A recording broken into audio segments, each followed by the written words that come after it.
You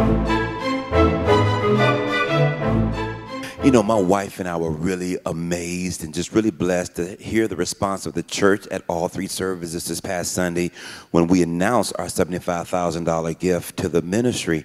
As you all can see, it began with prayer. We knew that we had to be in agreement. We had to get a spiritual confidence that we could make this happen. And then obviously after we prayed, as you can see, we've got the calculator out, we've got the laptop out, we've got our personal finance books, we've got the Bible, we've got all type of bills and spreadsheets, because again, we did not want to make a blind leap in the dark faith pledge that we couldn't keep. At the same time, we wanted to do something that required faith. And so, you know, again, here we are. We fussed a little bit. We argued a little bit. We went back and forth a little bit.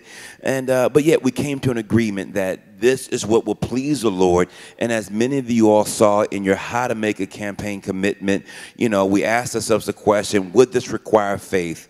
Would God be pleased with this? Would this cause us to adjust some of our lifestyle? Would we have to pick up the Smart Money magazine and the personal finance book? And when we answered yes to all of those questions, we came into agreement. We wrote it down. We said, all right, here's what's going to happen. I even had to go back to the word of the Lord, looking back at Haggai, Ezra, Nehemiah, 2 Chronicles, to make sure that we're making this pledge, making this vow. You know, the Bible says in Job that when we make our pledge and we made our vow, that we could decree and declare a thing and it would be established for us.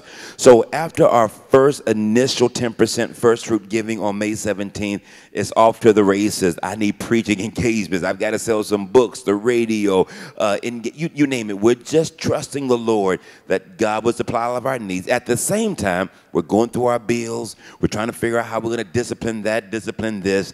And you know what? God's going to make it happen. That's a little bit of what life is like for my wife and I these past few weeks.